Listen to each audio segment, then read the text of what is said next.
Yvonne Rivera. I'm lucky enough to be a teacher in JCPS.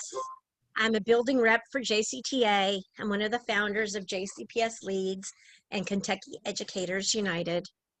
And I'm a member of Louisville PTO and Dear JCPS and Arrows, and I don't even know what else. My name is Jacoya. I am a second-year teacher here in JCPS. I am associated with Teach Kentucky, and I am the BSU sponsor at my high school. What school are you at, please? Southern High School. Okay, great. We've had an interesting first 2 years, I know.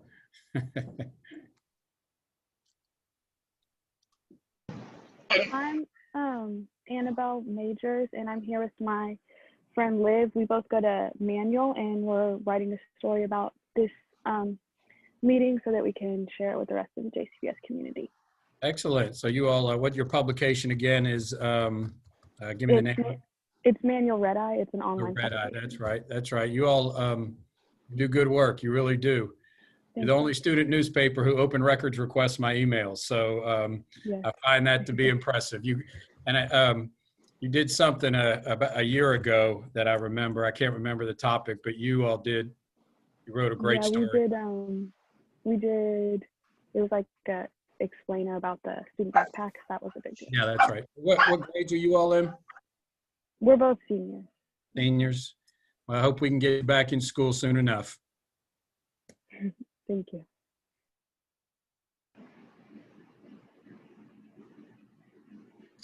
Greg Titchener. I'm a teacher with JCPS at Waller Williams and involved with a lot of grassroots organizations around town. Nice to meet you, Greg. Kimberly Johnson. I'm a teacher at Westport Middle School, and I'm also a Black mother. And I've lived in Louisville my entire life, and so my whole family's from here. What do you teach, Kimberly? I teach English and language arts. Great. Nice meeting you. Heather and Leo. I don't believe either of you have. I'm Heather Profit. I'm a parent. I'm also an education specialist. I do a lot of advocacy work, and currently I am running a community learning hub out of my nonprofit location, excuse me. Where is that? We're located on Crumbs Lane. Okay, great. Well, thank you for your work. Yeah, thank you. I am Leo Toby. I'm a freshman at Manual, but I am actually I am reporting on this meeting for Scholastic. The Coalition for the People's Agenda asked me to. So Right. I will be. What program are you in at Manual, Leo? I'm in JNC. Oh, okay. So you're a journalist too. Excellent. Well, what middle school did you go to? I went to Louisville Classical Academy. Okay. Well, it's nice meeting you, Leo. Glad Nice to you're at meet you too. JCPS. Thank you. Kenyatta. Just a quick introduction. She's driving, I think. She is. All right, and I'm Gay Adelman. I am one of the co-chairs of Dear JCPS and Save Our Schools Kentucky. I'm not co-chair, co-founder of Dear JCPS and Save Our Schools Kentucky. I'm also on the board of the Kentucky Alliance Against Racist and Political Repression, and I'm a parent of a graduate of the Academy at Shawnee who just this year commissioned from the U.S. Naval Academy. Congratulations. So I think everybody that's on the call has introduced themselves. It looks like Kenyatta's off mute if she wanted to get an intro. You want to say something, Kenyatta? Oh, no.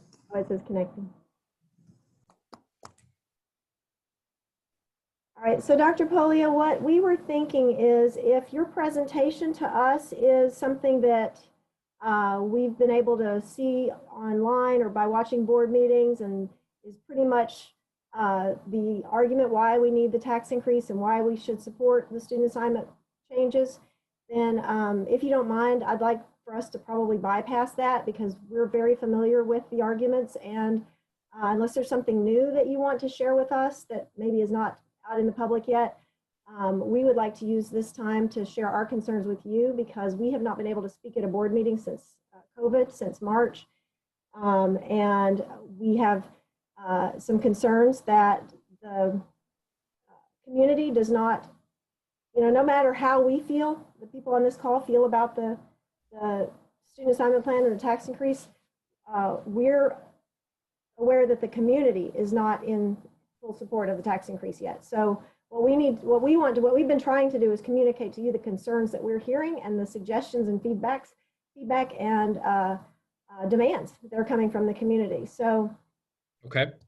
if you have something that you would like to lead off with, please do. Otherwise, I'll share my slides. I mean, I was going to share the resolution with you, but if you all have already seen that, then I don't want to take your time with me with something you've already seen, but that's up to you. So let's do a quick show of hands or something from the group. Are you familiar with the resolution that was passed at the special meeting they held last Tuesday? And would you like to spend a few minutes hearing from Dr. Pollio about what's in it? In favor, put your hand.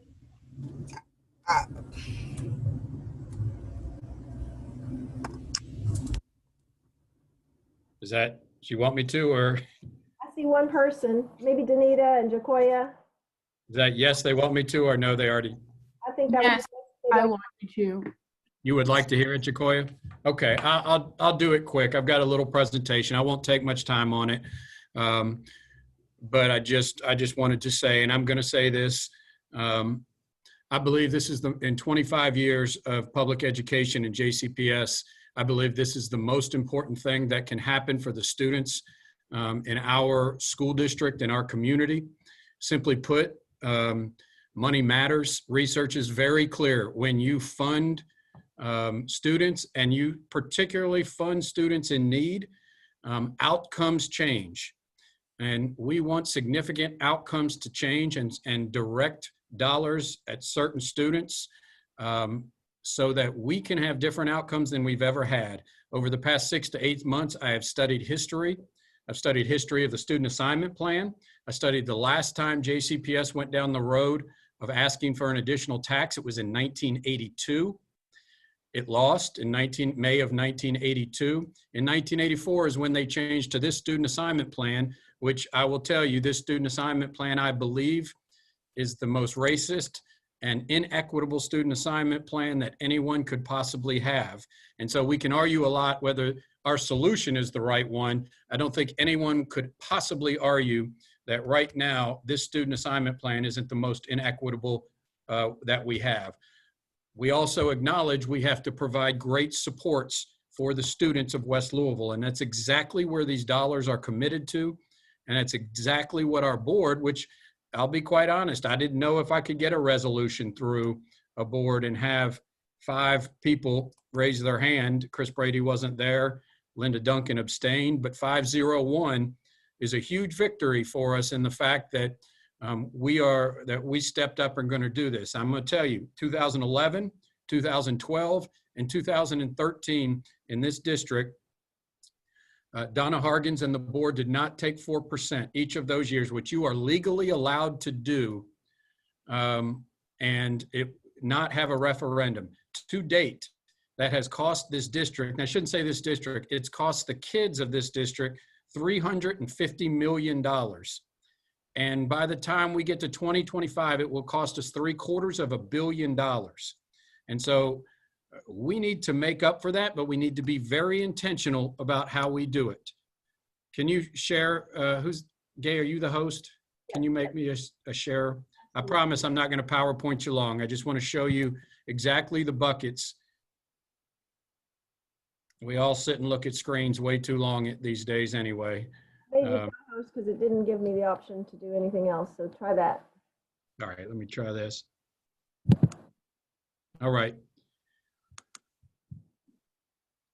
And I've just been committed to, when I say the words future state, it is just a different way of doing things in this district than we've done them before. And this is what our board is committed to. Now, I will tell you this, I'm going to be honest with you, a resolution is not binding. You know, each of these things has to be voted on separately by our board. So I don't want to say this is a package that has been approved, but this is what we are committed to our funding. You know, we've talked about the student assignment plan. We're obviously in the middle of a pandemic, and we are asking for this tax increase. And so, you know, I'm going to be honest about our major challenges. We have racial inequity in this district and really every district in America, but you know, this is our district. Our funding from the state is going down and is going to get hammered in next year's budget cycle. We have opportunity gaps for kids where certain kids have opportunity and certain kids don't. And we all have to agree our infrastructure and our buildings are in a terrible condition right now and at crisis state as we speak. We are fixing the Academy at Shawnee, the 3rd floor. I've seen it. It's going to be awesome. I'm so proud of that. But let's talk about the investment in West Louisville right now in our buildings. The last middle or high school we built in West Louisville was 1952. The new Central High School, which is that school's at the end of life and could be condemned at any time. That's the newest high school or middle school we built in West Louisville. So we have to step up and say that we haven't done that. And so when I face these major challenges, and made the case, I know we went into a pandemic and I thought, well, there's no way we're going to do this now. But this is my belief. We need it now more than ever. This was before, you know, we really had the racial unrest in our community. But now I'm even more committed to that this is the right way to go, that education is the answer, at least from the perspective of the next generation. I believe that's why we're all here, because we believe that. And so, you know, I'm not a believer in standardized testing. I believe that there is bias in standardized testing, but I do believe that we have to reduce the achievement gap by at least 50%. There is a 30-point difference right now in reading and math between Black and white students. There is difference in transition ready, which is old college and career ready. And we have to be committed to saying that's not acceptable anymore. And we are going to eliminate that. And so with our community investment, and I am, you know, this is the most important thing I can do in 25 years. In a 10-year period, this will bring $1 billion to our students and make up for the mistake that was made before. And so first of all, we have to be committed to racial equity. And we just can't talk it, we have to fund it. We have to increase student instructional time. And I'm just going to be quite honest with you here, and I think a lot to blame for this is the student assignment plan. Right now in JCPS, and specifically West Louisville, 50% of our high school kids are chronically absent, and 40% of our middle school kids are chronically absent. That means 18 school days a year. We've got to meet the needs of our kids. I think that's student assignment, and I think that's wraparound services for our kids, that's mental health professionals, that's medical professionals. And then we've got to have 10,000 kids in summer learning. The more you do something, the better you will be at it. And so we have to invest at targeted kids and getting them in summer learning programs. You know my belief, every student deserves choice in the student assignment plan, which they don't have now. I believe we have to better resource our low-performing schools. So there's many things about that, from mental health professionals to, I believe, in taking every step possible to having experienced teachers and leaders in our lowest performing schools and not having the turnover. We've got to be committed to that. And then I think improving our workforce and leadership development. Teaching in JCPS is harder, I believe that, than at neighboring counties. We face more challenges, and therefore we must we must have a differential in pay that is greater than what it is now for teachers in this community. And so just briefly, I'm not going to take up more time. Resources for students in schools with highest need. I think we need to put millions of dollars specifically. You know, we've built a support plan for student assignment where Shawnee and our new middle school would have the best supports of any school in our district. But we want incentives to attract and retain the best teachers, more and better PD for teachers and principals, wraparound service for kids, so more mental health professionals. We put one in, but that's just scratching the surface at many of our schools. And I believe having summer learning programs for all students in these schools, and you'll see how much we invest in these. Student instructional time by 2023, I think, and these need to be intentionally picked. 10,000 students in summer learning. It's even more important now with COVID-19. We must have kids, and this will be a multiple year process to catch kids up, and that will have to be during summer. And so we're going to be very intentional, offering experiences beyond the classroom, and I believe we can do this. We've learned from COVID-19. Every single student in need, especially those in West Louisville, have a computer or a laptop plus connectivity. I said we can't just talk about racial equity, we have to fund it. I believe we have to build new schools in our underserved communities. I'm committed to doing that. Hasn't happened since 1952. One school in West Louisville since 2000. Choice for all students. And I think we need to expand our programs, 100 a year in our teacher residency and our program with Simmons to get Black teachers and other teachers of color into our classrooms. And then finally, facilities. I can't say enough about facilities. We are coming to a crisis point in JCPS. If you travel up the road to Fayette County and go into a school that serves predominantly Black students, you will see a very different building than that in JCPS. They passed a nickel tax 2 years ago, and they've built 10 schools in 10 years. We've done nothing. We know Ballard is our newest school, and I've said before, what I think is symbolic of a lack of investment in West Louisville. In 1981, they shut down the third floor at Shawnee because it was structurally unsound, and they said there wasn't enough students. It has sat like that for 39 years, 39 years. Ballard's football stadium is condemned, and we have to fix it within 1 year, or people in East Louisville would go crazy. I think we need to flip that coin and invest in West Louisville, renovate our schools, and build at least 2 new middle schools and 1 new high school. And so, this is pretty simple. We're asking 7 cents per $100 of assessed value. I know it's a difficult time to ask, but if we don't do it now, 2 years from now, we'll be too late. I believe that, and I'll stand behind that and stand in front of anybody and say that, which will bring us in $54 million per year directed directly at this. This is how it will be spent. $15 million for facilities. That will increase our bonding capacity, which is how we build schools, to over $600 million. And we can really go to work on our facilities and be proud of them in our poorest communities. $15 million to our highest need schools, our AIS schools. And so we are truly funding our schools to have true turnaround.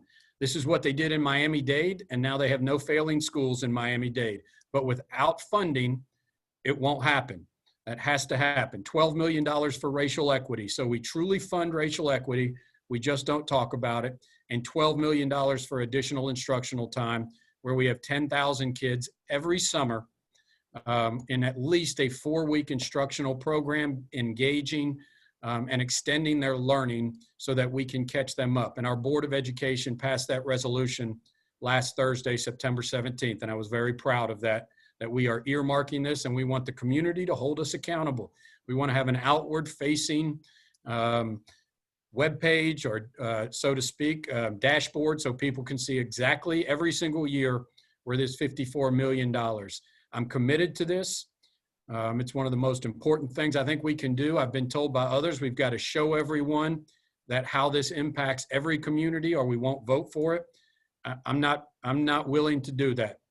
I want to say exactly who this is supporting, exactly where it's going. I'll make the case. If we win the election, we win it. If we don't, we don't. But I'm going to stand up and make the case that this is where the money's going, and I'm committed to showing that. So we've got to do it now. I think this is a critical moment in education. I think this is the answer for our community in many ways. There's a lot of answers to problems, but this is one major one that I think we can take on and make a major difference. So I'm happy to take any questions about it. It's about as quick as I can do that. Anyone have any questions? That $12 million for racial equity, how would that be spent? First of all, a major component is the digital divide. What we found is 50 to 75% of households in West Louisville either don't have a device or don't have connectivity.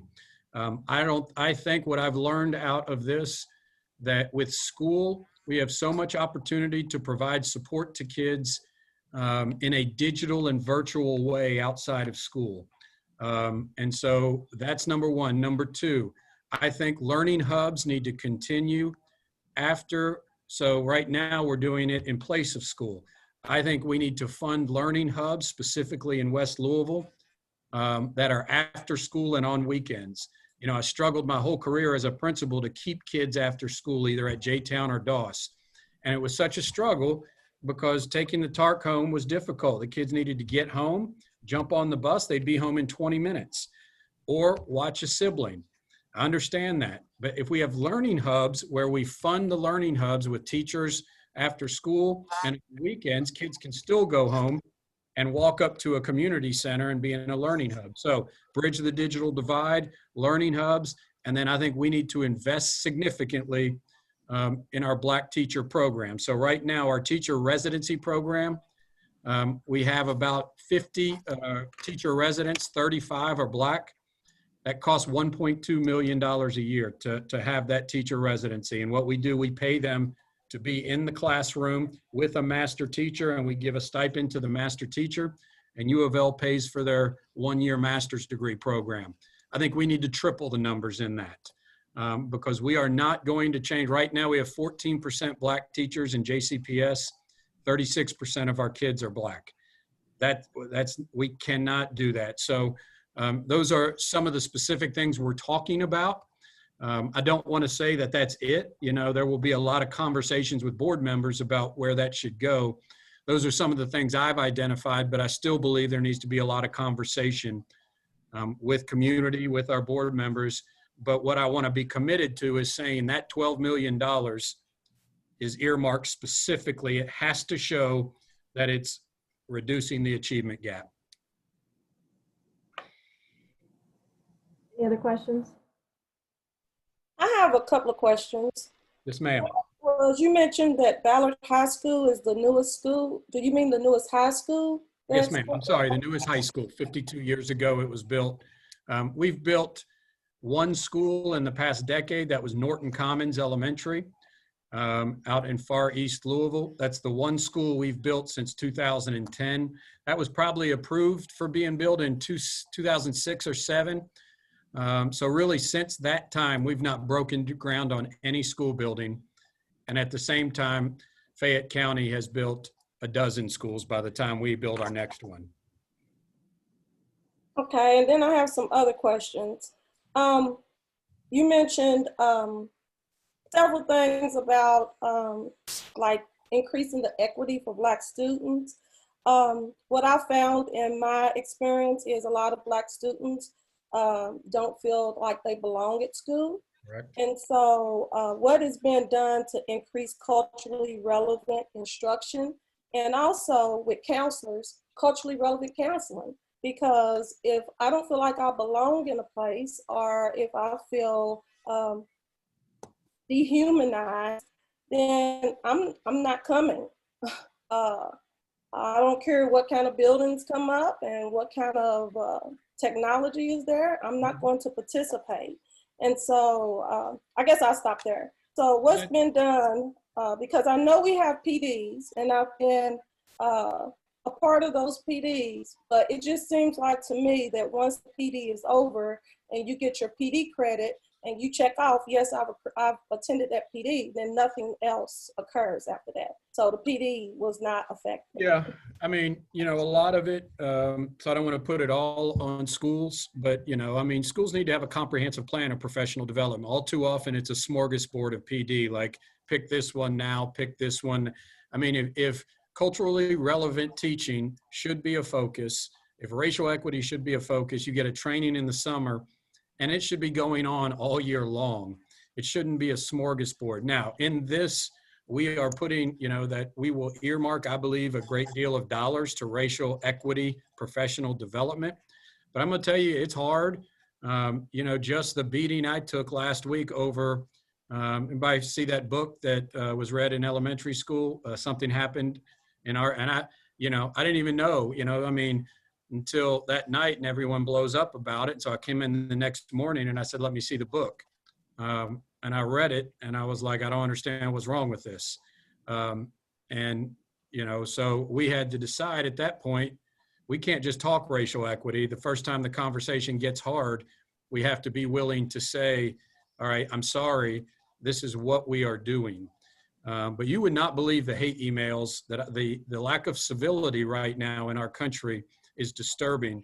But the hate emails I get about that, and any racial equity work we do, like the implicit bias training, the hate emails I've gotten about that.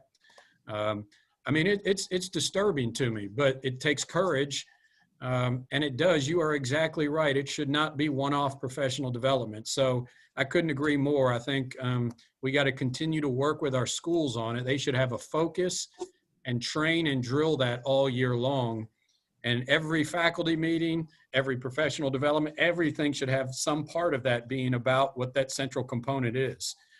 So I do think funding is important, but a little bit more of saying, okay, this is what we're about and we're going to do it all the time. But you're right about that problem. I have a quick question. Is that all right? Sure. When you say professional development, do you mean things like the implicit bias training, or like what exactly does that mean? Well, that's one of them. So professional development is really hard right now. Let's be honest. I mean, true professional development in a virtual setting can be done, but it's not easy. When you really dig into something as a teacher, and you're there and you're with colleagues and you can have conversations, that is when true professional development happens. So yes, it can be, yes, the implicit bias was professional development. Culturally responsive teaching has a whole menu of professional developments. Professional developments could be about, how to use a platform. So there's a wide variety of things, but professional development should be used to improve the teaching efficacy and pedagogy of a teacher. So whether that's curriculum-based or support-based or technology-based, that is what we're talking about. Professional development is improving a teacher's efficacy. Okay, thank you. You're welcome. So Dr. Pollio, we are halfway through the call, and we still have our concerns that we would like to share with you. Sure. Do you have a hard stop at 5, or can we kind of? I could probably go about 10 minutes after 5, but I got to be done about 5:10. All right, I've got some slides, so I'm going to try to go through them pretty quickly, and then we can pause at the end or stop along the way for a few interjections. Okay. But, regarding the resolution, before I do that, we had 2 more people come on the call. Amanda, well, Kenyatta, I don't think you got a chance to say hello, so would you say hello now that you've stopped driving? Hi, Dr. Pollio. Kenyatta Dean Bacon. I'm a JCPS teacher, concerned parent. I appreciate you taking the time to have this talk with us. Forgive me today. My heart is heavy, and I don't know that I'm really in the right space to share out too much. I did have a quick question though, because you brought up the age of Ballard and Norton Elementary. I just wanted to know, in there, was Ramsey Middle School and Farmer Elementary new constructions, or were they? Ramsey was built, I think it opened in 2007. So I guess that was probably started about 03, 04. I think Farmer was built a little bit before that. I think Farmer might have been 04, 05. But there's been 4 schools built since 2000. Foster Elementary in West Louisville, Ramsey Middle School, Farmer Elementary, and Norton Commons are the 4 schools that have been built this century in JCPS. Where do you, That's all. Thank you. Sorry, where do you teach? I'm at Newburgh Middle School. Okay, great. Nice to meet you. And Amanda, I think, came on the call. Say hello, Amanda.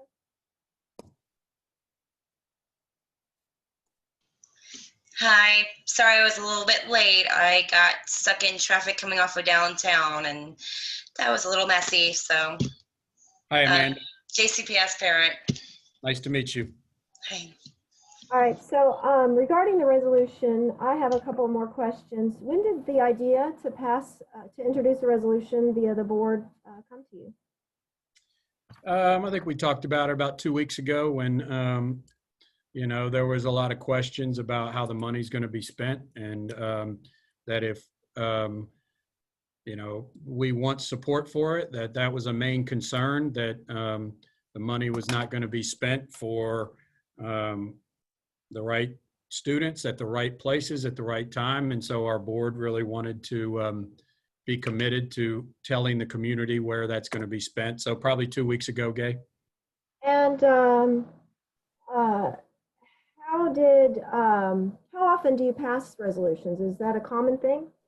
No, it's not. The only last one I could think of was during the teacher sick out when we made it. Then there might be one in between. The last major one I could think of was the teacher sick out. Remember when the names were requested to go to the attorney, not the attorney general, the inspect, whatever, I can't remember who I was supposed to send them to, but we did a resolution saying that we'll send them in because we're being subpoenaed, but we disagree with that. I think that was the last time that was done. So that was probably, what, a year and a half ago? Yes, and I'm also familiar with the Safe Haven resolution in 2017. That is correct. That was, so those are the three major ones of JCPS that I know of. There may have been some smaller ones in there, but I know those are the big ones that we've done. Well, do you recall when Tyra and I had a call with you back in July 16th, and also when the day after David McAtee was killed, Tyra and Latasha and I had a call scheduled with you, but we weren't able to, they weren't able to join us. On both of those calls, I did mention to you that we were interested in a resolution in support of the coalition in support of the People's Agenda. And so I was kind of surprised to see a resolution come out since it is one of our demands and it's been circulated on our slides. Joe Marshall and Corey Scholl have both been on our calls and are familiar with us requesting the resolution. Lisa Wilner came on our call and talked about the history of Safe Haven, and we asked them to bring that information to the board. So were you aware that we were also interested in a resolution as one of our 4 demands? I remember you saying that a resolution. I have not seen the 4 demands, so I wasn't aware of that, but board members have been talking about a resolution. You know, I've clearly said I support that 100%. All right. Some of my concerns about the resolution are that it doesn't really go into the how, and it's not specific. And also, I have concerns about $15 million when we know that it took $40 million just to renovate the 3rd floor of Shawnee. And we know that in order to have equitable schools, it's going to take a lot more than just $15 million. And it's not even specific as to where that money will be spent. And isn't there also another school that's been approved that's in the process of being having ground broken? In West Louisville? In East Louisville. We will break ground probably this month on Indian Trail in Newburgh. So that's the next one that's going to be, ground's going to be broken. But I do want to say this, Gay, $15 million with building schools, it's not the dollars that when you put $15 million, it doubles our bonding capacity. So right now we have about $250 million in bonding capacity, which is it's like getting a mortgage for a house. It's the money you borrow as a school district and pay over 20 years. That is devastatingly low for a district our size. So it gets us close to $600 million by putting $15 million to facilities every year. So actually, by putting $15 million in, we're getting about $350 million worth of facilities. And I believe we are committed to 1 middle school in West Louisville, maybe 2, and possibly a 2nd high school in West Louisville. That is a part of this, that's where that money is going to go. So is that commitment specific in I didn't see that specifically.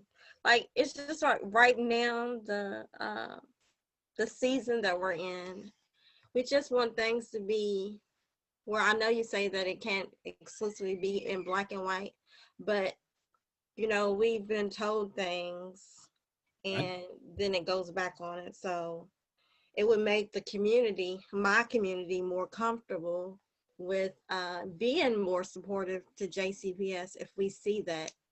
So Latasha, I couldn't agree more, and I've said this. What I've learned and I knew this before, but what I've learned is there's very little trust in the Black community with major institutions. And so those institutions are the LMPD, Metro Government, Housing Authority, and we have to admit JCPS is one of those. So I'm open to saying that there is a lack of trust, and that's why we want to be firm with this. Now, with our current student assignment plan, though, it would be useless for us to build a middle school or another high school in West Louisville. We have Shawnee that is going to be a great facility that's a building for 2,500 kids with the student assignment plan that only allows 400 kids to go to it. And so, you know, the day that we pass a student assignment plan on that same agenda, and if you look at our facilities plan, we've already added to it a new middle school in West Louisville, so that we can, and we are actually searching right now to see what properties are available, and we can't do anything until it's approved by the board, but we're doing that legwork. The day we approve student assignment is the day we approve a brand new middle school in West Louisville. But right now, I don't even know if we could have kids go to it because of the devastatingly bad student assignment plan that we have. And I'll say this once again, we have kids who have to go to Stewart Middle School. They have no other option. They live in West Louisville. They go to Stewart Middle School in Valley Station, and then they go to Ballard High School in East Louisville, and vice versa, Camerer to Valley. And we wonder why kids have a lack of sense of belonging. And I believe that's the reason why. So I know this board, I'm telling you, this board is committed to this. And so I just, you know, once again, I think a resolution is very symbolic in nature, and it's very important. But once again, I mean, they're going to still have to vote on each and every one of these items. That's state law that we really can't get around. So I'm committed to that. That's without a doubt, but that's why we put it in the resolution. So do you feel that the specifics of what you stated just now that was in the resolution, or could it be clarified a little bit more to be more specific? Is that possible? I think, well, I'll just tell you this. I mean, there was some concern with board members about how much this pins them into stuff, and it really wasn't about the facilities. They're all committed to West Louisville. But they wanted to have enough leeway in the buckets to still have, because their concern was, how do we know 18 months from now there's a bigger equity issue that we have and we don't fund that. You know, so they wanted these major buckets to be identified, but still have enough leeway for 18 months and not to pin themselves in on a certain thing. It really wasn't about the facilities, but that is what board members wanted. So I just, you know, this is not one of those things where I get to decide all of it. I know a lot of people think that, but you know, I would have no problem putting two middle schools and another high school, but I don't think we could have necessarily, being that specific, have gotten it, because what they would say, what happens if it needs to be an elementary school and 2 middle schools? So I think that is their concern. So what is preventing you from funding the hubs now? Nothing's preventing us from funding the hubs. I'm under the understanding that the hubs are not happening. Are they happening? Passed the contract with Evolve 502. They're the convening people. We're actually going to do as many subs as we can get in there, and as many teachers who want to work after hours. So I think we're funding it with a great number of dollars. Is this in conjunction with the 21 churches and community centers, the Black churches that are in the West? It is. It is? Yes. I'm a little confused then, because I was under the understanding that was not happening. That's not correct. Our last board meeting, we passed a memorandum of agreement with Evolve 502. They're the convening partner, and we provide the funding.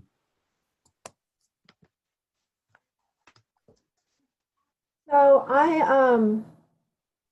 we may need to follow up on that, because I have a different understanding and I need to circle back with some of my sources, but you can see the MOA is on the board from the last meeting. I am familiar with the 502. I was wanting to know about the community-led partnership that was evolving. It was not part of the Evolve 502. I don't know what other ones. That was what we all, as a community group, agreed that so that JCPS wouldn't be the one saying yes or no to different organizations, that a community group would be saying which ones were a representative group from the community would be the ones, and we would be supplying the personnel. Right, but when you say community group, Evolve 502 is a community group that grassroots groups don't have access to. We are shut out of these conversations. The impacted community is not privy to the decisions that are being made in these community groups. So that's part of our concern and what we're trying to communicate to you. And I'm worried that we're going to run out of time on this call to really have a deeper understanding of the things that we wanted to bring to you today. But I'm going to try to go through some of the high points, and if we need to schedule a secondary meeting or a follow-up meeting, we certainly can. This is the slide from our, the Coalition for the People's Agenda has been meeting for about 6 or 8 weeks, 7 weeks. And this is one of the slides that we've been carrying forward that board members Shaw and Marshall have both seen and participated in discussions on. And so when the resolution, when you called in a special meeting to pass this resolution that had been written, and GLI immediately came out with a supportive press release, it made it clear to us that GLI was aware that you were doing this, even though this is something that we've been trying to communicate was a goal of ours. However, our resolution is in support of the People's Agenda, which is in support of the movement for Black Lives. And so we looked for samples of other districts, other urban districts that have set a precedence in this area. And I shared a link in the chat from one of the ones that we discovered. And, you know, it's just an example of the types of language that could be used in a resolution to support a Black agenda, the People's Agenda. And our goal has been to request that this be introduced and passed at the September 29th, at your next board meeting. But we haven't been able to meet with you. We sent a request in August, on August 6th, for an urgent request for a meeting. And I appreciate you getting back to us. But here we are less than a week away from this board meeting. And it's going to be too late to really to do the things that the community has been trying to get put in your ear. And these are not unreasonable demands. These are part of what you see happening nationally. This is part of the movement for Black Lives, where there are universal demands being made across the country. And there's a Demand Safe Schools mission or coalition that we have signed on to. And the demands on there are very reasonable and something that we would like to continue to see as part of the People's Agenda.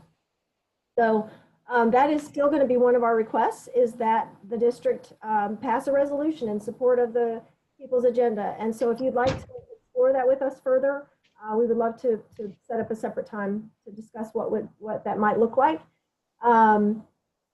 And the next slide I have is, I just want to tell you a little bit. Gay, I do want to say something. Sure. I haven't talked to anybody in GLI in 4 months, so I don't know what is GLI is about it. I haven't talked to anyone at GLI since probably, well, June would be the last time I talked with anybody with GLI. So I don't know what GLI is about. Did they not have a supportive press release right after this meeting? Yeah, I think I went there in June and made the case to support it. They took a vote of their members, and so then they decided it was lukewarm. It was like 58 to 48 or whatever that was, 58-50. But they went ahead and decided to support it, but there was no discussion about anything with GLI about a resolution. Right, well, regardless, they seem to be aware, and it seemed to be something that they've been supportive of, and it was not anything that we've been asking for. So it felt very much like it was our idea, and it got implemented differently than what we had hoped. So we'd like to continue to put our request, regardless of that situation, we'd like to continue to put our request at the forefront. And then I also have concerns about SCALA, the members of SCALA that are part of the Yes for JCPS steering committee. I'd like to talk with you about that a little bit more too, because that is all tied to business interests who are not stakeholders in our public schools, the same way that the parents and the taxpayers and the community members are. So, you know, we've been trying to get your ear. We've been trying to have a meeting with you, and it's as grassroots groups, we have to try harder than groups with power and money and privilege to be heard. And so part of one of the reasons that we're frustrated right now is because we don't feel like there has been any intention made into making sure that our voices and concerns have been elevated and are being addressed. Well, I understand that, and I apologize for that. But I'll say this, Gay, I've met with you more than any one person in the entire city since I started as superintendent. any more than 5 times more than any one person. So I get it, but I'm also have a lot. I mean, my schedule right now, what we're trying to do is unprecedented. So I want to meet with you. I want to be responsive to you, but I will not hear that I'm not meeting with you. And I know it's a different group. And so I understand there's people on this call who have not been a part of this call before, but we have to acknowledge that fact that I've met with you more than anyone else. I don't know about how it compares to Understand, but we need you to understand that Gay is backed by us. So when you meet with Gay, you meet with all of us. So you need to understand that. 100%. Gay is not alone. 100% agree with you on that. But that's what I'm just saying is I've been very available. Well, the last time we met was July 16th. And that was when I brought to your attention, Tyra and Latasha were on that call, and we brought to your attention some concerns about how we were being pushed out and shut out. And I sent you follow-up text messages, and you went dark after that. And I don't mean to put you on the spot. That's not the purpose of today's call. But I do want to make sure that the facts are out there. And I know you're dealing with NTI, and you've got a million other things going on. And so let's not make that the point of what we're discussing. Let's talk about our goals and what we need to accomplish. When I first tried to reach out to you and I sent you the request for a meeting, it was because the district was pushing forward with their tax increase and assuming that everyone was in support of it when we were hearing from the community that they weren't. And I'm on the board, as I mentioned, I've been on the board of the Kentucky Alliance Against Racist and Political Repression since January. And I kid you not, every meeting since January, I have introduced a resolution recommending that the board, recommended a motion that the board support the tax increase. And every time it's been tabled. So that's how I became aware that this is just not budging. And it's not necessarily even that the community is opposed to supporting public education through a tax increase, although there are a number of people that are dealing with pandemic issues and unemployment and lack of funds, and this is a really bad time for them to have a tax increase. But I do think that that's a conversation that's worth having in that community, and so we need to be out there having that conversation. But more importantly, the attention is on so many other things. The attention is on justice for Breonna. The attention is on the terrorizing of our Black, Brown community members when they simply advocate for justice, and not only at Injustice Square Park, but within the district. I mean, we have examples of educators who have been trying to raise awareness around racial justice issues, and they've been targeted, they've been harassed, they've been demoted.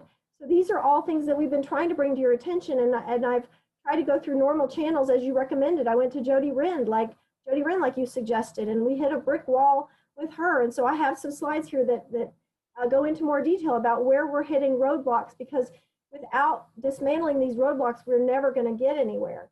And so I put this slide up just to tell you the historical significance of the Kentucky Alliance and how important it is to get this group's support. This is the largest and oldest racial equity grassroots group in Louisville and in Kentucky, and they have not yet come out in support of the tax increase. So that is, in order to get the Black vote and in order to get the West End vote, we need to be working on addressing their concerns and figuring out what it is that is going to meet their needs, but not just them. The other organizations that have come on our call, since we have been trying to do this even before the Coalition for the People's Agenda through the Kentucky Alliance, we attempted to do this through the Alliance to Reclaim Our Schools, and that's the concerns that we brought to you. And we were shut out repeatedly when the state takeover was announced. We also got shut out at that time. Our JCPS was formed out from underneath Eros, and we were not, our voices were shut out. We were not heard. There were rallies and protests planned that were counter to the things that the grassroots groups were trying to do. So it felt very much like we were being sabotaged. And Out of Eros? Eros, the Alliance to Reclaim Our Schools. So this is the group that Chris Harmer is the chair of. I understand. I have no influence over Eros. I mean, Hold on, and I'll tell you how you talk to Chris Harmer at all. I don't know what I can do to influence Eros. Okay, I mean, I'm not telling you that it's you, Dr. Pollio. I'm telling you that it's happening and we need your help. I got you. Okay. So the organization was formed 3 years ago. The leadership is questionable. Mostly it's influenced by JCTA.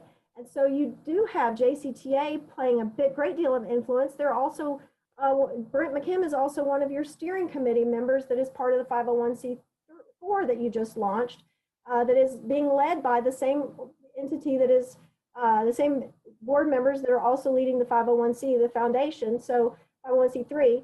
So there's crossover of SCALA, GLI, and JCTA that seem to have put a stop to the work that we've been trying to do.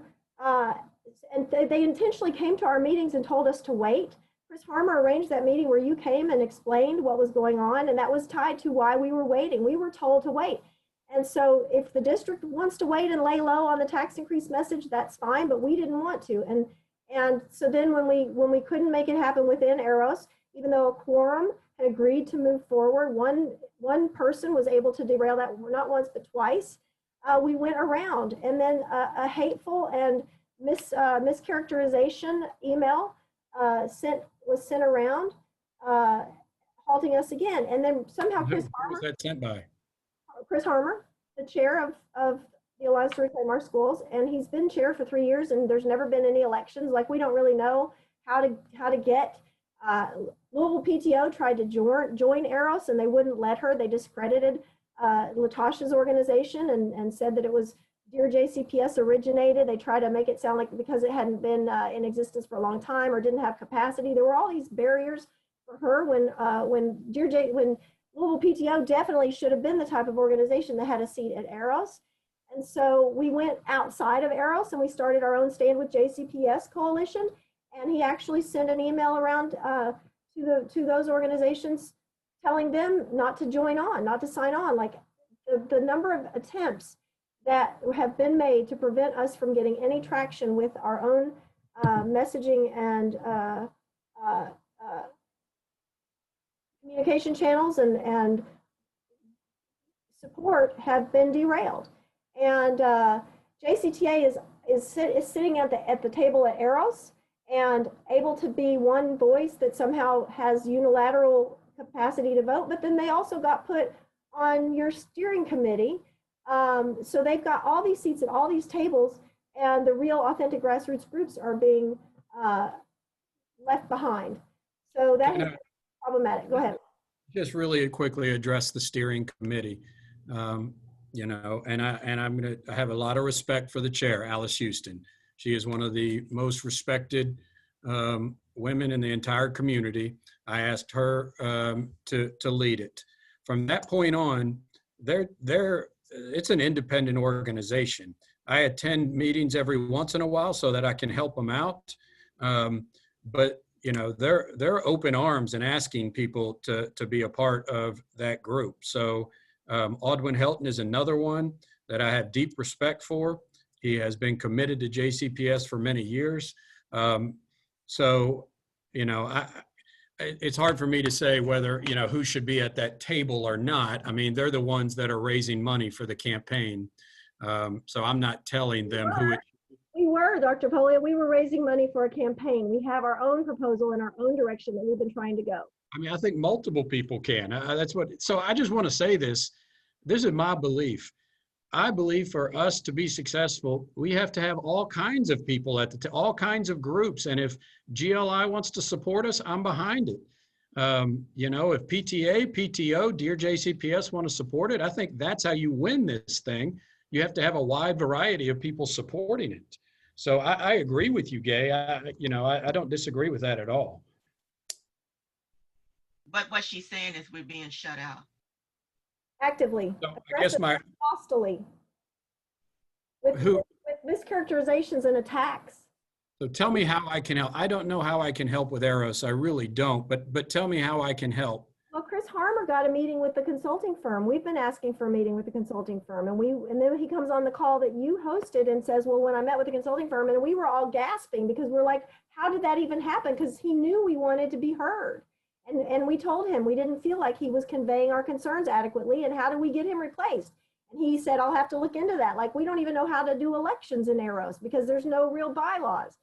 So, well, I can tell you this, and I'm going to be honest, I have not spoken to Chris Harmer by phone or email since that call in June. I don't think it's you. I think it's Brent McKim. I think it's JCTA. I think that could be true, but you know, we're different organizations that sometimes agree and sometimes don't agree with JCTA. But I will do. Let me just say this to you all: I will do everything I can to help. I respect you all. I respect your commitment to education. I don't want you to be shut out.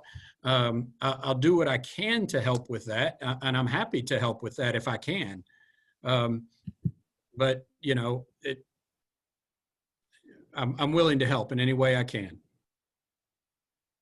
I think, Marty, what Gay is trying to express is that my community feels that we are shut out.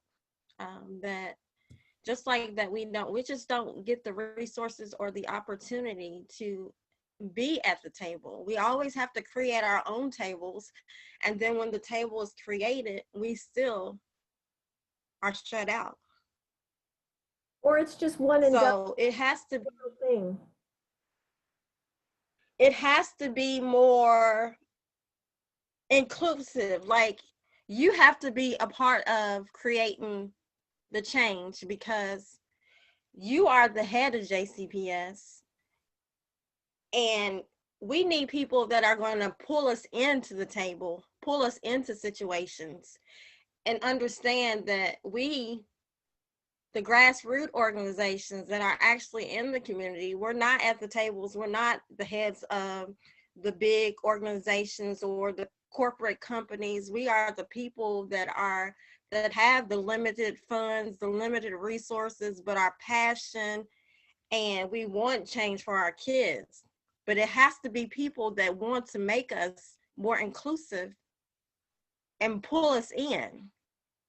Because it just doesn't happen. It doesn't, the reality is that it just doesn't happen easy for us. Even if we have all the passion in the world and all the plans and all the things that we come up with, great ideas, it still stops when you don't have the resources or you're not at the table when its decisions are being made. So I understand that, and I completely respect that, and I agree with you on that. So we just need to work together, together more. I agree with that. All I can say, I 100% agree with what you're saying. I'm just saying I don't have influence with Eros and JCTA sometimes, but sometimes we're opponents in things. And so, you know, they want to be at the table with everything with us, but I don't get to go over to their meetings and be at the table with them. You know, so yes, I mean, we get along well, and I think we collaborate well, but, you know, there is still a lot of times they're on the opposite side of the table of us. So I'll just put it that way. So Latasha, I'm 100% in agreement with you. I just wanted to be, I'll do what I can with Eros and JCTA, but I can't say that I'm a major influencer of those two organizations. Well, I know personally, I'm not asking for you to, with Eros and JCTA, I know that they're separate entities, but I'm asking you as JCPS to do more to help us be a part of the change. I completely accept that. Okay. And just as a reminder, we are the taxpayers, we're the parents, we're the community, we're your customer. And I think we feel like we're not being heard. So when it feels like the will of the business community, the powerful white East End elites have more sway over what happens in our district than those who are in the trenches doing the work and recognizing the pain and the trauma and the hurdles and the challenges, and we feel shut out when that's where your answers are. We have all the answers. If you come and talk to the community, they know what they need. And that's why we need more local control. We need to be fighting to put site-based decision-making councils back into the schools in the West End, and maybe a district-wide SBDM that can be there, just like the district-wide Louisville PTO is working to cover schools that don't have strong parent involvement, so that it's district-wide until they can get their feet under them. Like, let us be part of the solution with you. We have so many great ideas and so much passion and concern for the future of our students. And we see these short-term solutions being implemented that don't have long-term effects, which end up causing more harm in the long run. So a couple things. What I showed you is not short-term, that's long-term, but I agree with you. Second of all, I will say, I will work to bring you all to the table more, but it's not white East End people that I spend more time with the Louisville Urban League than any other organization in this city. And so, you know, we can say, yes, more at the table, but I am, that is an area where I spend a great deal of time, more than anybody else. Louisville Urban League is a great organization, don't get me wrong, but also not one that we have a great deal of access to. So grassroots is grassroots, not big, powerful entities. So I just have another slide just demonstrating some of the delays that we were told. We were told that we had agreed to unconditionally support the tax increase. That was one way that they stopped our pledge, even though our pledge wasn't really all that conditional. It became more conditional when we started to feel that our voices were being shut out and we were being gaslit. These emails from Eros are conflating campaigns to misinform members and discredit us. And he told us that a 501c4 organization was being formed and that's why we should wait. So if he knew that this organization was being formed and that's why we should wait, why is Eros not part of the like, if we're waiting because this thing is coming, then why wouldn't we have had a seat on that table? It just feels very manufactured. It feels very much like we should be upset and outraged over these events. They're not natural. They're manufactured. And we told you that this was happening on our July 16th call, and I sent you text messages demonstrating it. So did you have a chance to look at the text messages I sent you? I'm not going to keep putting you on the spot. I'm just very concerned because I hear you saying, yes, now you hear us, but I felt like you said, yes, now you hear us back in July. And so we are past that point with you, Dr. Pollio. We're going to have to see something more than words at this point. So okay. This is a brochure from 2002. The People's Agenda was formed under the leadership of folks like Ann Braden, and Danita Wright, who's on our call, was part of the Coalition for the People's Agenda back in 2002, and she's our former interim chair of the Kentucky Alliance, and initiated the revival last year. And we've added, there are 8 areas of concern under the People's Agenda. It's not just, this was originally formed as part of the city-county merger to try to prevent all the power from being consolidated into the city power structures, and make sure that the county schools and the county entities still had, and correct me if I'm doing this wrong, Janita, but there was concern that the power was going to be usurped with this merger. And so the Coalition for the People's Agenda created 8 areas of concern, and it was mostly directed to the Louisville Metro, new Louisville Metro government. But education is one of the 8 components. And then during the revival last year, we added a 9th component. And then when we kicked off our education committee meetings this year under the Kentucky Alliance, we passed a resolution that went before the board and passed that we would add the JCPS budget as part of the overall education concerns. So we are working on a list of demands for JCPS. So the People's Agenda is an agenda that is a working document that addresses the concerns that the community has. And so it is another way. It's another way for us to get a seat at the table. Yep. So we all just work this document. This is this document to when the merged cities occurred, the merger occurred. We wanted to make sure that we had a seat at the table. However, we had a series of deaths, Ann, Braden, Lewis, Coleman, and we went through traumatic just experiences that, you know, got us away from this, but we revived it last year. And again, all we're trying to do is get a seat at the table, not to destroy the city, but to help build it up. Just give us a seat at the table. We're not trying to destroy the JCPS. We're trying to help build it up, trying to help you.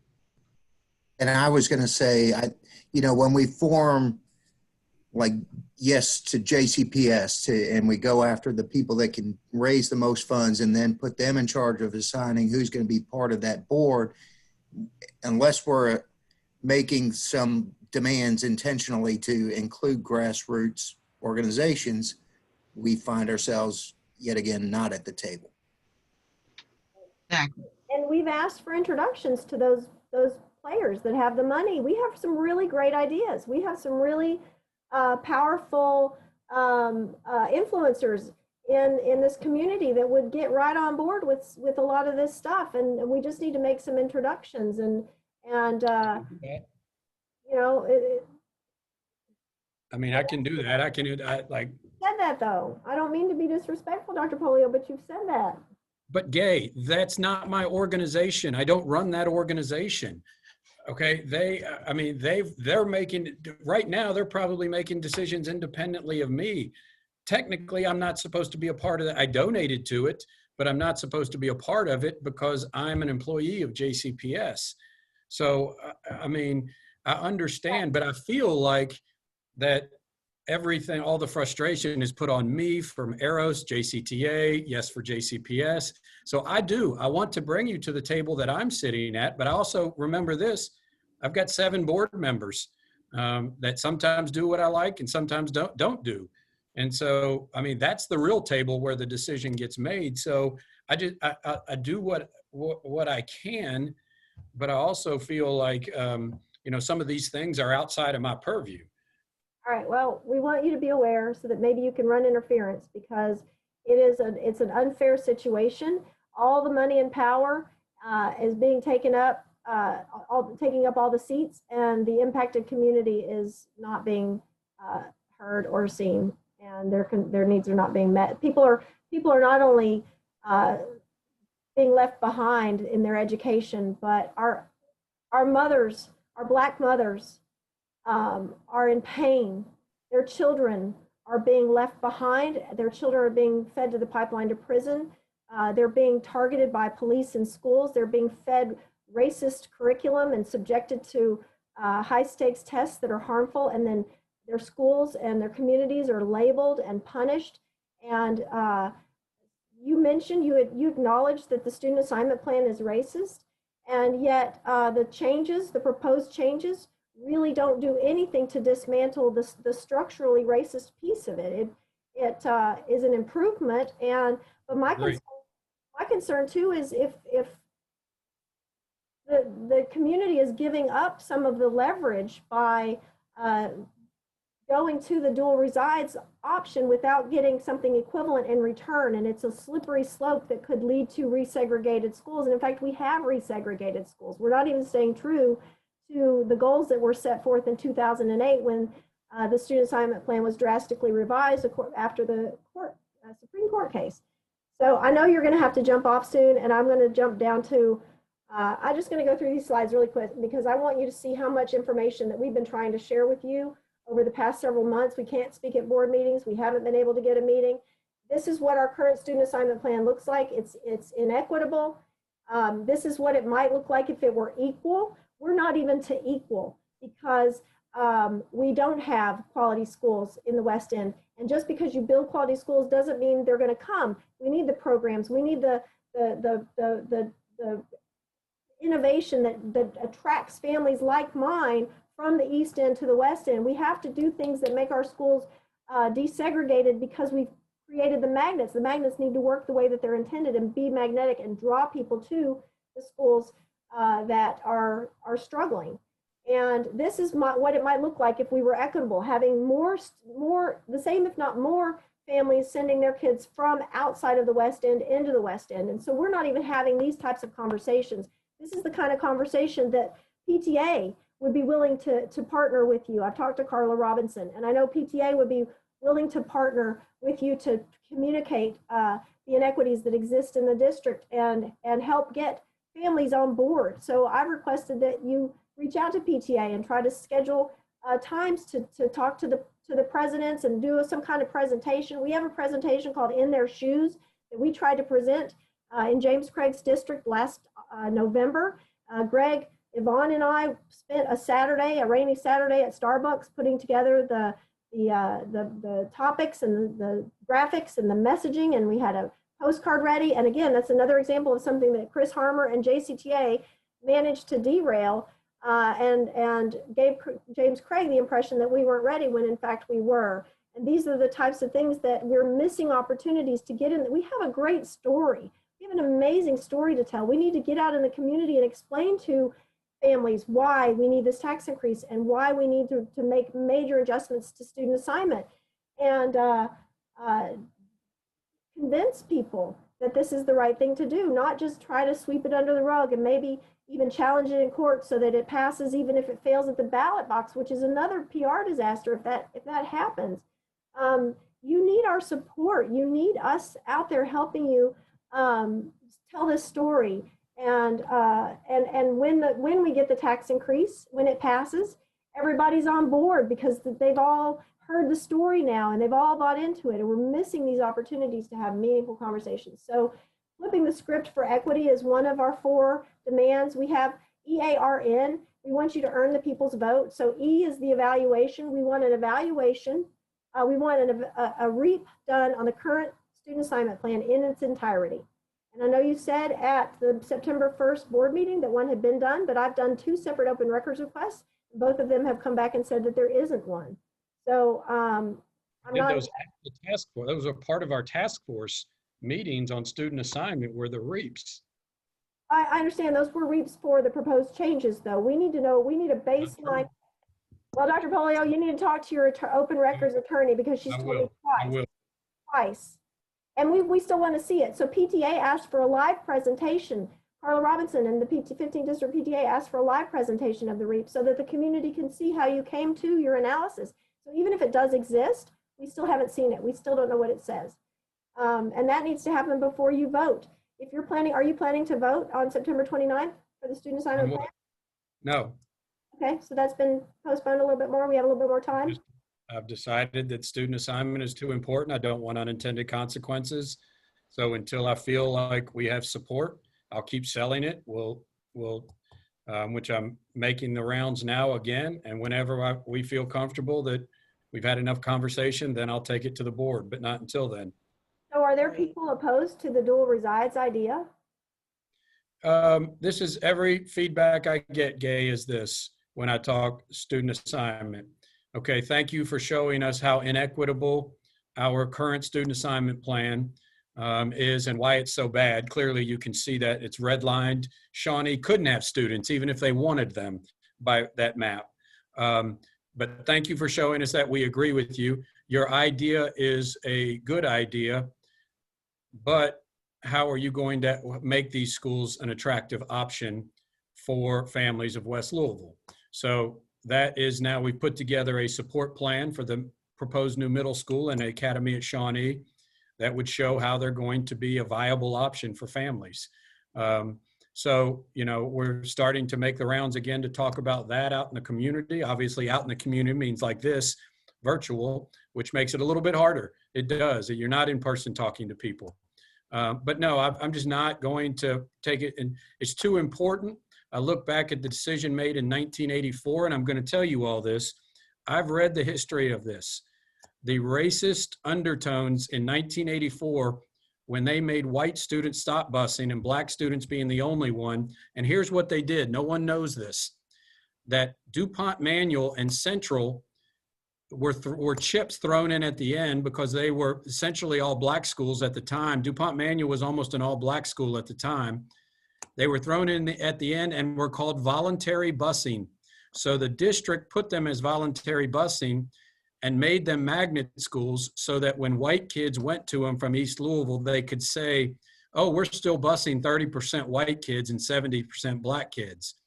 Now, clearly that language went away after a decade or so. That's how Manual was created. Manual was created because of this 1984 student assignment plan. Now, Central has obviously remained very diverse.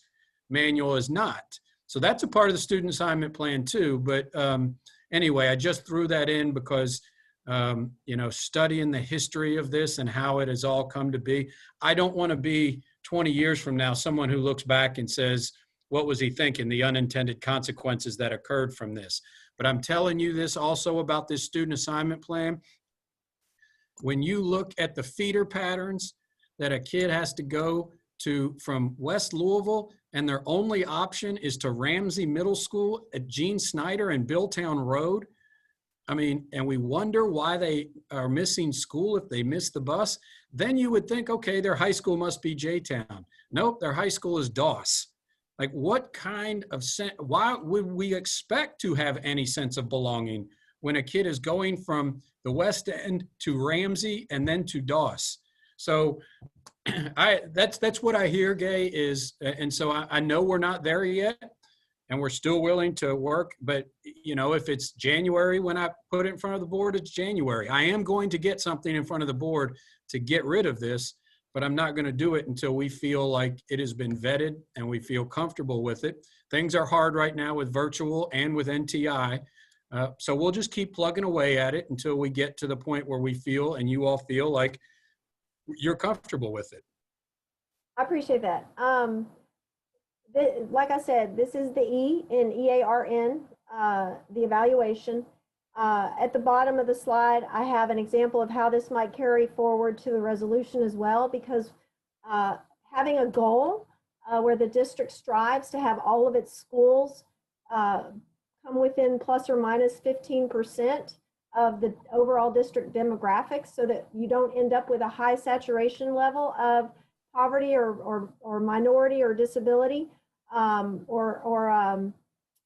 know, if we can set a demographic goal to try to have all of our schools strive to be within a margin like that, then when you see a shift, then you look at that specific example and say, maybe we need to invest in that school to try to draw more families from these other demographics. So you can adjust it through innovative programs and other types of resources as well. So I couldn't agree more. I just want to add to this, the challenge that is added to this is we live in one of the most segregated housing cities in America.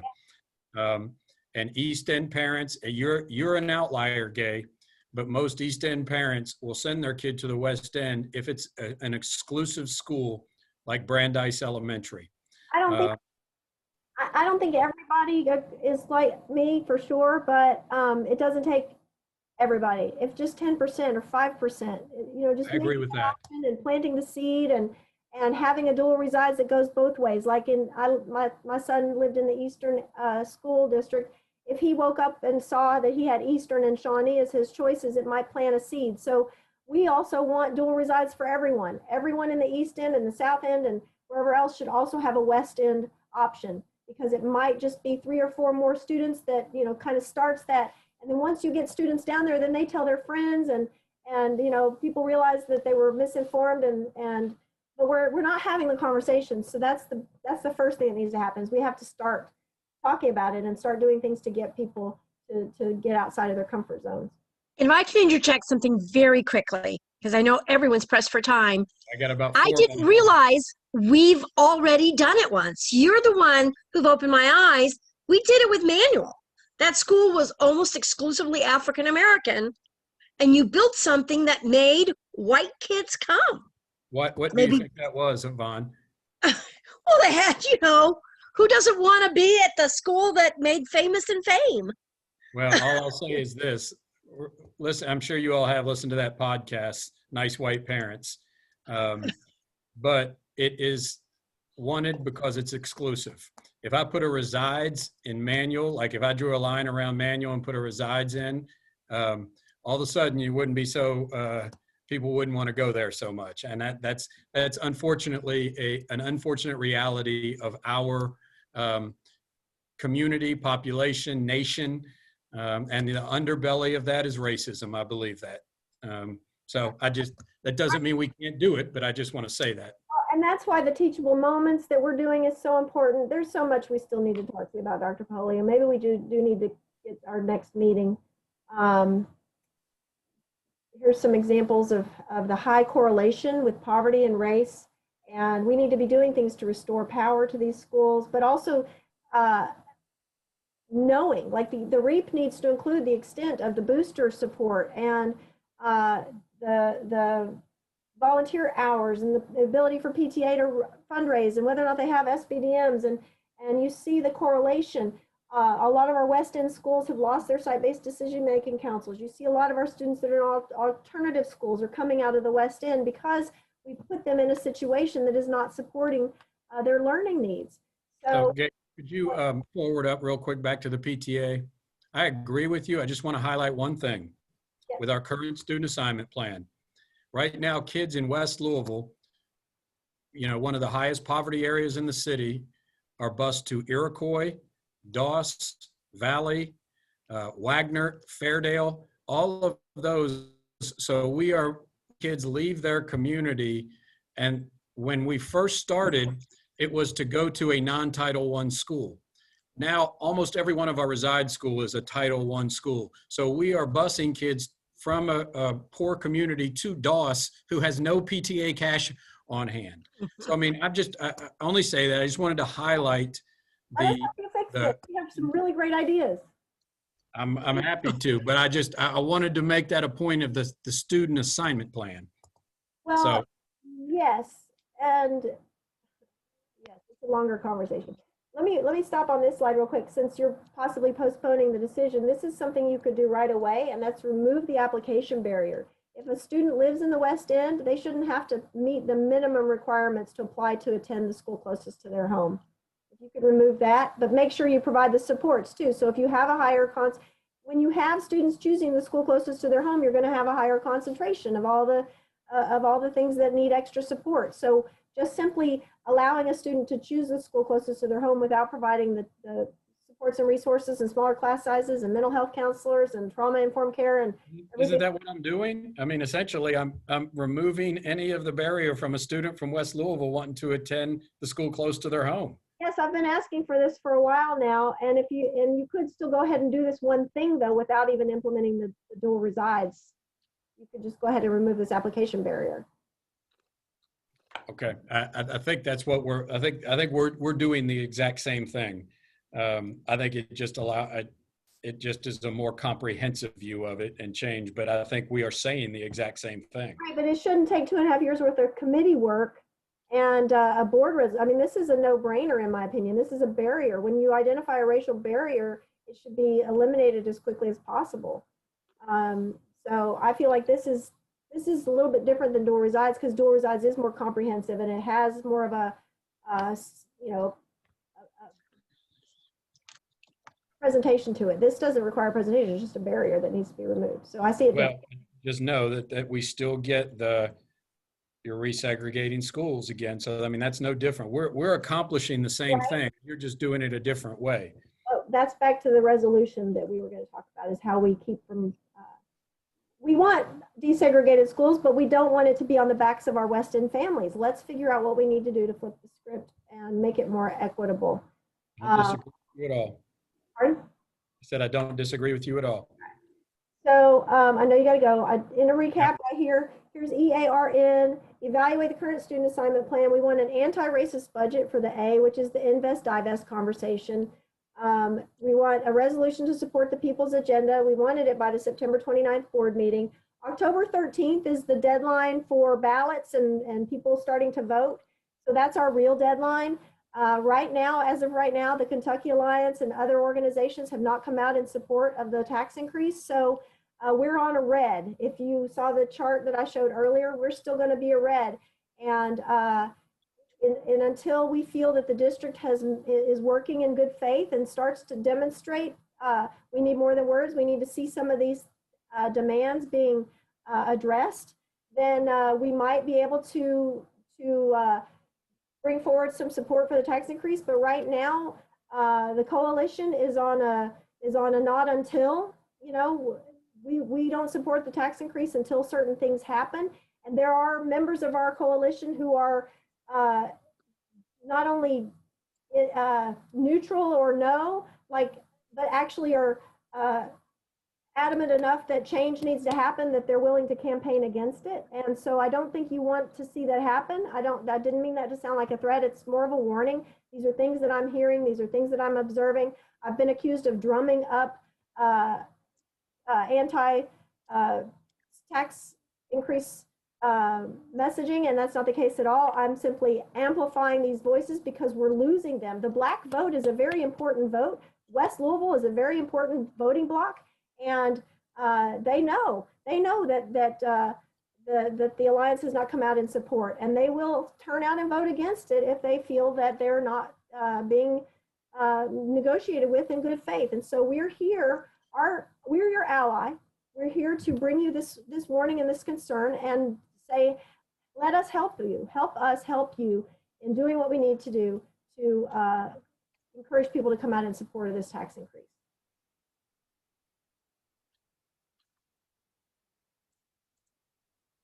And I have some other examples of teachable moments that I wanted to share with you where we've hit dead ends. The district does not have systems in place to address when microaggressions and things that should be addressed when they're still small happen. And so we end up with situations where it becomes a grievance or a lawsuit, and teachers have been harmed and students have been harmed and educators have been harmed. So these are some examples where I reached out to Ms. Wren like you asked me to, and basically she came back and said at the end of the day, we're following our protocols. There's nothing else that can be done. But if this teacher has concerns, the teacher that was